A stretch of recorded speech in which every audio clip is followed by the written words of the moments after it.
Good morning, good morning, good morning. I am your host, Raeshal Solomon, and this is Raeshal Speaks. Today we are going to be talking about things that you can do right now as a business owner to maximize your social media marketing. I am super excited to be talking to the beautiful and intelligent ladies from Flourish Media. I have Vivian, Tracy, and Sasha on the line. Good morning, ladies. Good Hey, morning. good morning. So Vivian has a little cold going on right now, so I'm not going to stress her voice. So can I have Tracy or Sasha tell me just a little bit about your company, what it is you do, and how you got into business, and then we can go from there. Sure. This is Tracy, and so basically what Flourish Media does is we help entrepreneurs and small businesses really maximize their time using social media so they can build their pathway to profit. That's the bread and butter of what we do. A lot of times people use social media because they know that they have to, but they're not utilizing it strategically so that they can make money, and that's what we want to make sure we are sharing with people. And then Sasha, do you want to share a little bit about how we came together? Sure. So we lucked up. We all were in our own industries, respectively, and Vivian and I have known each other for years out of different business outlets. And we decided one day, you do what I do. I often recommend your business, and you often recommend mine, and that we should kind of merge them together and work smarter together. Mm-hmm. And then Vivian and Tracy knew each other, and Vivian was like, you have to meet this woman. She's amazing. I think she'd be a great addition to our team. And that's where we met Tracy for our Flourish Media conference in 2016, and it's been magic ever since. Wow. That's amazing. So so you guys just kind of knew each other and were in similar fields, the same field, were referring each other back and forth. And coming in once, these two women already kind of knew each other and were already working together, and then you come in as a third, or was it just like a perfect fit? You was just like the missing piece of the puzzle. Like, how did that transition Yeah, go? honestly, I don't think it's ever weird when there's a common goal, because as soon as we came together, we just hit the ground running, so there was no time to be weird. It was, this is what you do well, this is what you do well, and this is what you do well, so let's go do it. So I think that's really how business works. I think that relationships get built when you are working together, and you can get to know each other along the way. As long as there's a common goal, it works really well. Awesome. So our subject today, our topic today, is what every business can do right away to get the max from social media marketing. So will you ladies, all three of you, tell me just 1, 2, 3 tips that you suggest, or you can tell me as a collective tips that people can start doing right away. Let's say you've only been in business like a year or less, and you have social media platforms, but you're not really using them. Mm-hmm. So Well, what the can they first get tip started is doing to right away? actually – oh, there's too many of them.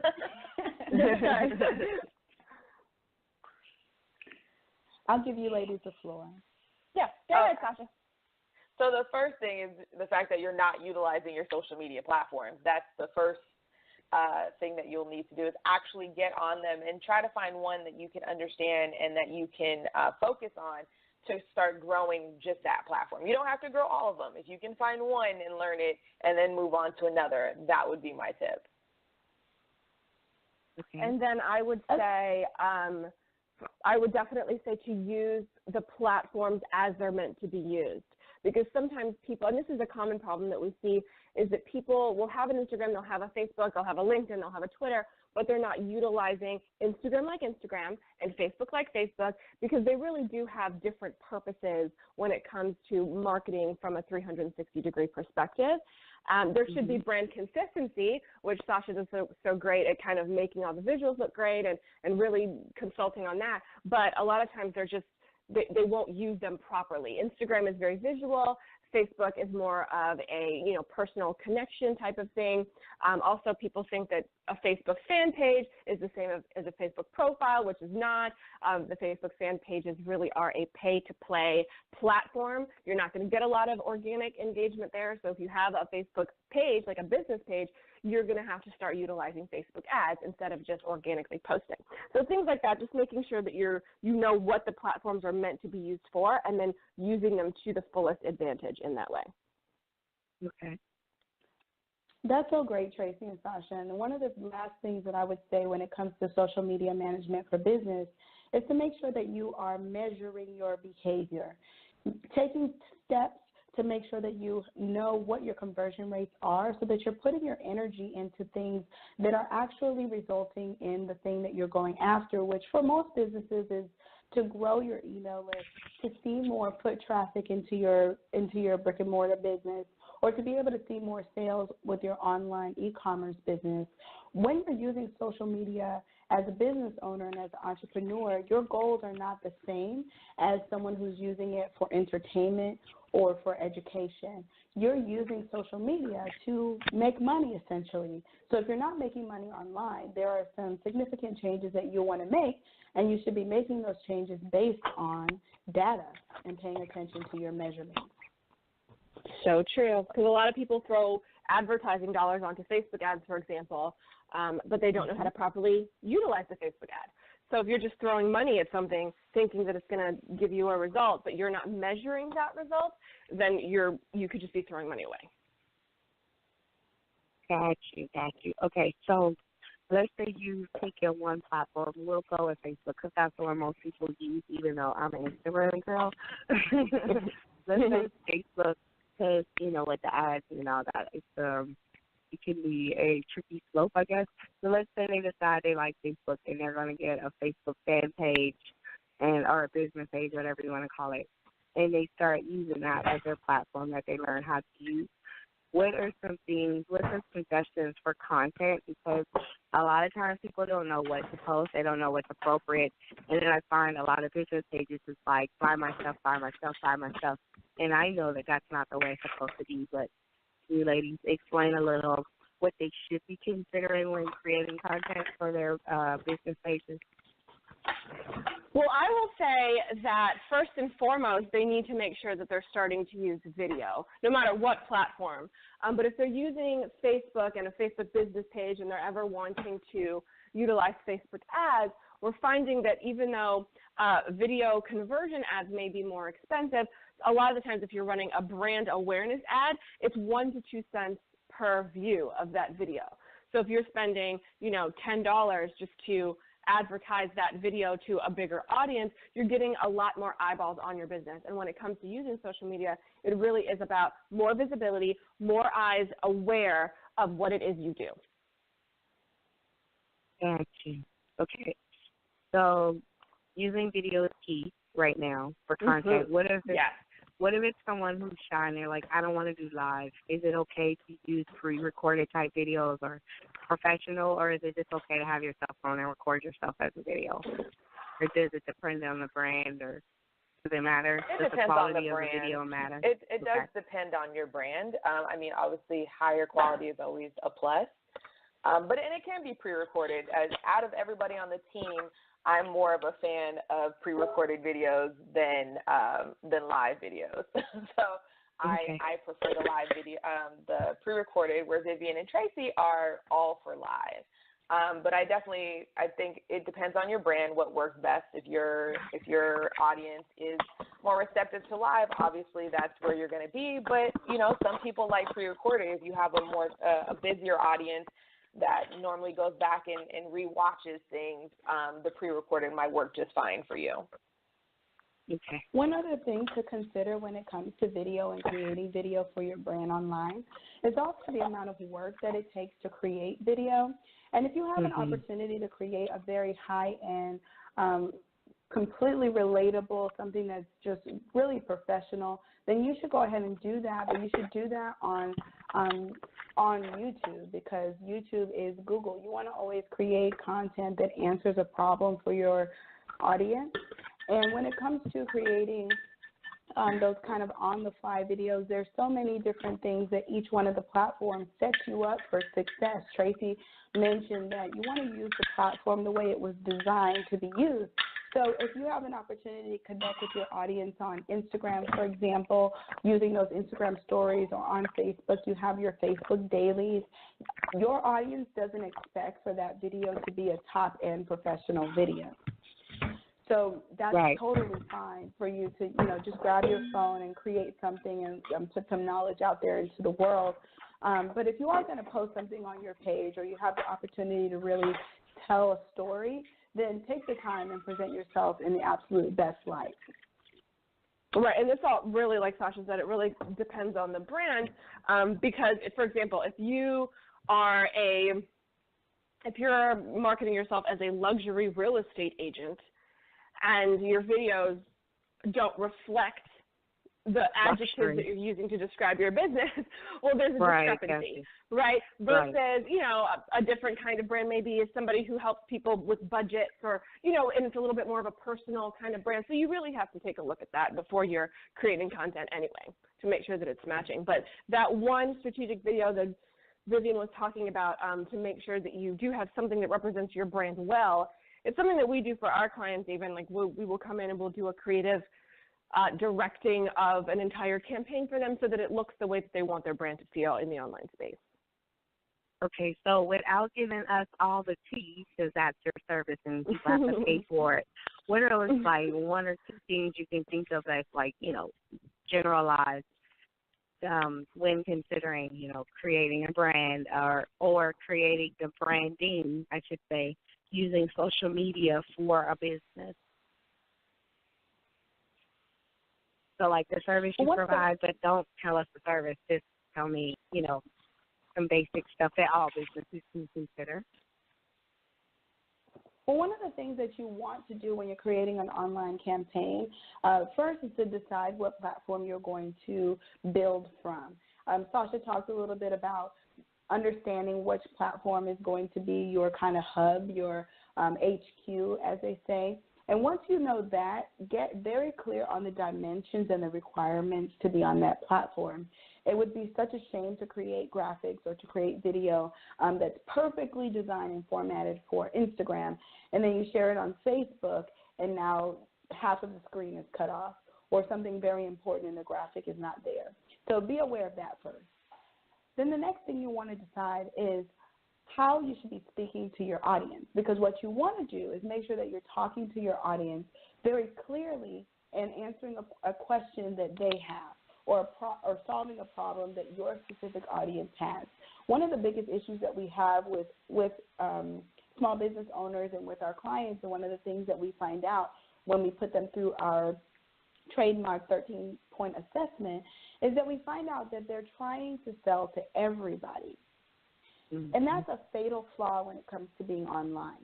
What you want to do is talk directly to your ideal customer. So understanding that first will really give you a heads up when it comes to designing your digital campaign. Like Raeshal, for you, for example, you wouldn't want to advertise to people who don't listen to podcasts, or people who can't hear, for example, or someone who doesn't understand the value. That wouldn't be your ideal client. When a lot of clients and customers don't think about, who do I really want to reach? Well, we want to reach small business owners, people who have access and appreciate podcasts, people who are going to take the time to listen to something that is 30 minutes long, or they have access to be able to go back and listen to it again when it's convenient for them. And we haven't even mentioned it, but people who understand and speak English, because we're providing this information in a specific language. So that already tells us who our audience is. Wow, it's amazing, honestly. So what about people who have a smaller fan base, and because now they're no longer trying to, target to everyone. Now they realize, these 3 factors matter. So I'm going to just target these people, but they're like, well, my audience is not that big. Does the size of the audience really matter when it comes to trying to monetize and, make some kind of profit from your social media? Size matters sometimes, but if you have 100,000 followers and only 10 people are active versus someone who has 100 followers who are active. Does size matter then? So it Right. really depends on your engagement with your audience. A smaller audience is not always bad if they're listening. Right. That's okay. absolutely true. And a lot of times I would say there's a rise in what's called the micro-influencer now, because a lot of times those people with a smaller engagement, micro-influencer meaning somewhere between 5,000 to 20,000 followers, usually those people have higher engagement rates than somebody with, say, 1 million followers. That's right. Okay, because I've talked to a lot of entrepreneurs who have a lot of influence, but they don't realize it because they're like, well, my audience is small. And I'm like, but every time you post something, like half of your audience responds. So they don't realize how impactful and valuable that is.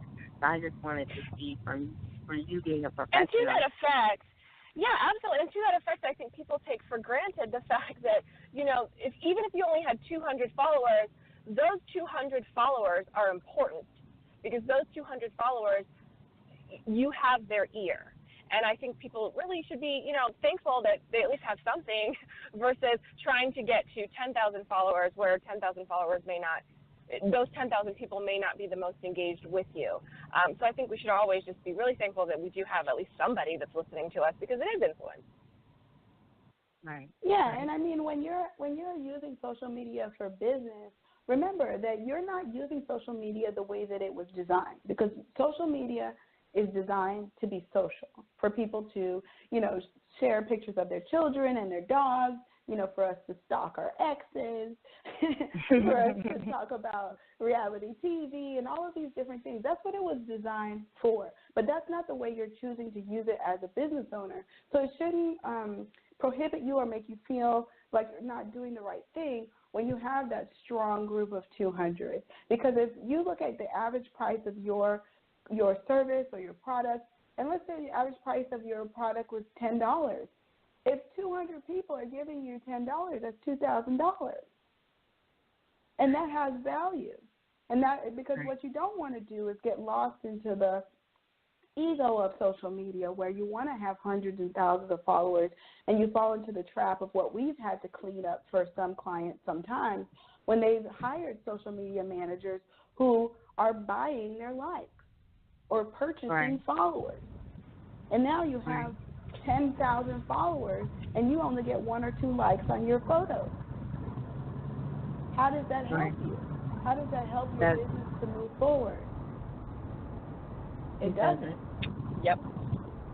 Absolutely. And as social media people, this is one of the things that we look at. When somebody comes to us, we take a look at how many followers they have and what their engagement rate is. Because if you have 15,000 followers, but your photos are only getting 25 likes per photo, that is automatically a trigger for us to go, somebody purchased something, because it doesn't make sense. Because even algorithmically on Instagram, it's going to show it to at least 2% of your people at the very least. And the great news is that with social media platforms, you can actually go back and you can take a look at what the engagement is. And I always, Vivian and I will always tell people to do that, which is why she talked about data so much, is because you need to know what are your people liking and produce more of that kind of content.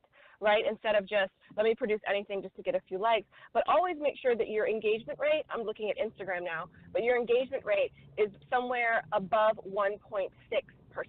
That's low engagement on the scale of engagement rates, where engagement rates go, but that is at least the goal, 1.6% engagement. Okay, so what is one of the problems that you guys see often with new entrepreneurs, or even entrepreneurs that's just new to using social media as business for business and not for personal problem, like personal life? Because I knew in the beginning I used to post a lot of of my kids and just trying to fill up, the space with content, not necessarily relevant content. So, but I don't do that anymore. But do you guys run into a similar problem? Almost every client does this one thing, and you guys are doing this. What would that one thing be? Or have you not had that issue yet? That's a good one. That's a really good question, huh, lady? Well, I'll always say it's the sales funnel. I think that because, like Vivian said, you're not using social media like it's meant to be used. You're not posting pictures of puppies and your new dog. You're posting it because you're trying to attract an audience for your brand. And a lot of people don't. Well, they come to us because they don't have a way to get them from I see an Instagram picture to now I'm paying you money. So I think just having a really solid social media sales funnel is one of the mistakes, like the more common mistakes that we see. Okay. So having the lack of a sales funnel? Mhm. Okay, gotcha. We can talk branding. The lack of consistent branding is something that's one of my pet peeves. That people, you start with one thing and you swap to another, and your colors are this, but you're using a color that's 2 numbers off. Like, consistent branding, because people remember, when you see Coca-Cola, when you see Sprite, when you see Geico, because they're consistent with their branding. And a lot of times people don't think that it matters. They're like, oh, but I like the way this looks. And it's like you need to recreate it to fit with your branding. Got you. So you said they should probably have a professional grade color, or somebody, they should at least know that the red that they want is not the red that they're using. That kind of thing. Right. You need to have a brand board. Because what happens is they see a red and it's not the same red. So a lot of times what we'll do in Flourish is Sasha will have to put together the entire book for them so that they know what their colors are. A lot of people don't. They don't know what their hex codes are. They don't know what their fonts are. They don't know any of that stuff. And so they'll come to us with all over the place stuff, and then it has to be put in a more concise way so that they know.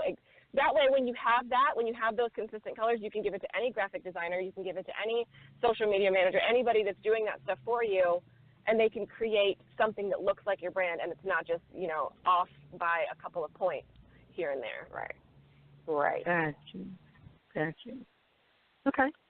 Well, that's good to know. So is there a checklist somewhere you guys, is that part of your service that you offer for people who don't know what they're branding? The free social media guide.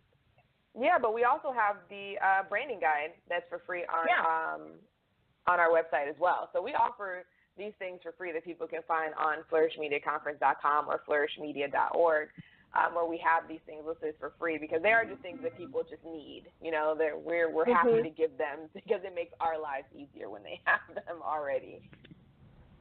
Okay, guys, and if she said that link too fast, it's actually posted in the information of the show. You can just click that link and then go in there and find what you need. And then you can ask these beautiful ladies about more services that they provide as well. I just wanted to throw that in here so you guys can go and find it. So I just have 2 more questions for you. One, can you tell me just a little bit more about where this idea of what actually brought each one of you into this space in general, so your backstory, and then afterwards then we'll talk about the company itself and some of the services you provide.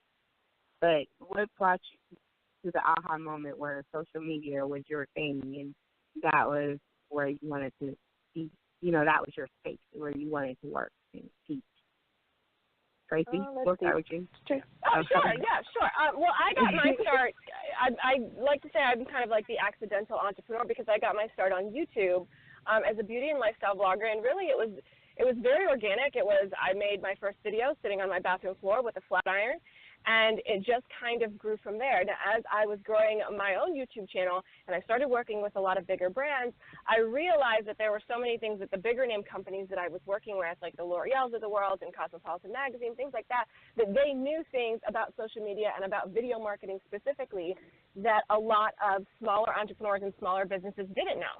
And so that's how I got my start, and I just started to kind of replicate the systems that the big businesses were doing with smaller companies that I knew, and I started creating that kind of content, and then eventually we all collided and met up, but that was my start.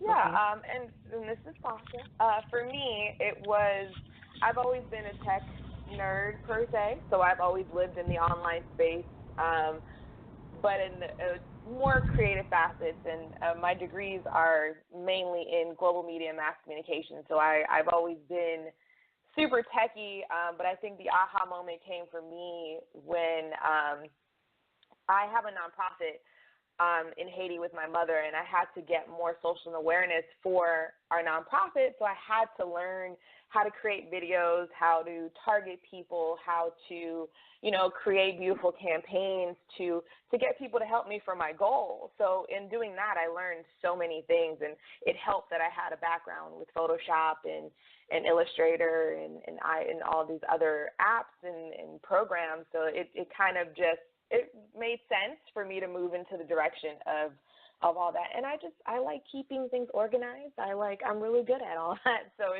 it worked out fantastic for me. I kind of just fell, like Tracy, it's just one of those things where just accidentally, you know, you're like, well, I'm actually really good at this. I should probably just do this.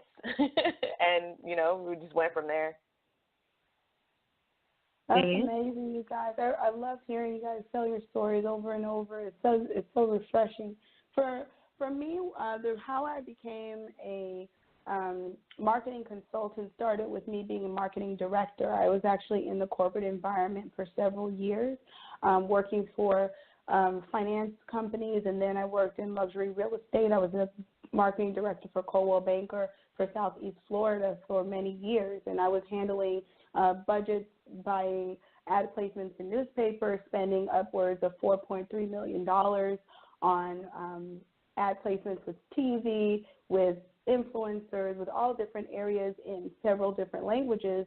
And the thing that I was finding consistently when working with those top producing agents who are closing those 7- and 8-figure commission checks was that when it came down to doing the social media or to build out a brand or to actually implement the things that we do every day in Flourish Media, they didn't want to do it. So what would happen was I would go into a training for my agents, because at a point I had 4,200 agents that I was training on how to market themselves in the online space through Coldwell Banker.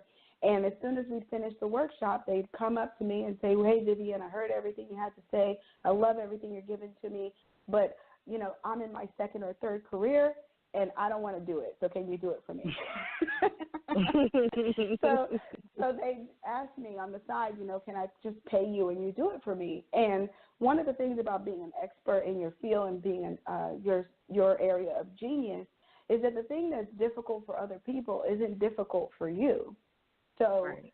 I would mention this to the president of the company, and finally he said to me, Vivian, incorporate a business, and you know what, if they want your help on the side, we'll pay you. We'll pay you. And they can pay you, and, you know, we'll just move on from there, because at the end of the day, when you're trying to sell the Versace mansion, which I was a part of that sale, or trying to sell homes for different NFL, NBA and NFL players here in Southeast Florida, they don't care who does the work.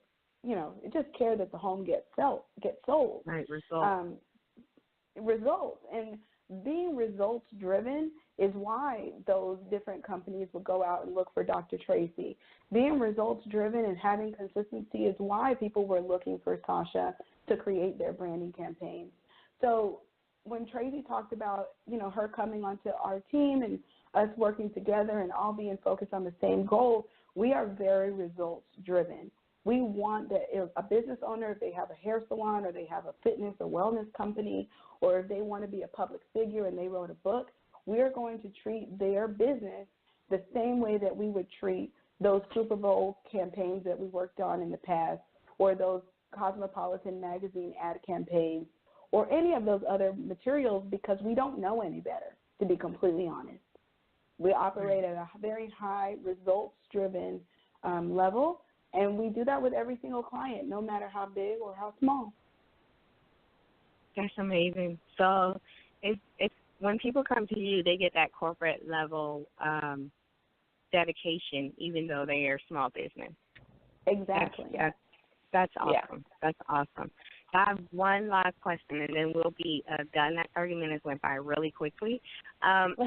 What is just one takeaway that you want the audience members, one doable thing that they can do, you know, what do you want them to take away from this interview as far as being an entrepreneur and their social media? Just one thing that you want them to take away from this interview. Remember that social media is social first, and that social media creates communities, not markets. So decide who your community is going to be and talk to those people. And those people will see your value and they will want to do business with you. Thank you. Thank you, You're lady. very welcome. Yeah. Can you, Thank you. tell people how they can find you one more time, so if they want to find you and follow you or become a part of your community, how they can do that? We are Flourish join the Media club. Co. on Instagram. Yeah, on Instagram it's at Flourish Media Co. And that's really, I think, the best way for them to find us, and then everything else kind of stems from there. But if they want to go to our website, it's flourishmediaconference.com or flourishmedia.org. Okay. Thank you, ladies. Thank you. Thank you for having us. Thank you for having us. You're welcome. That is the end of another episode of Raeshal Speaks. I am Raeshal Solomon, your host. Thank you, and have a great day.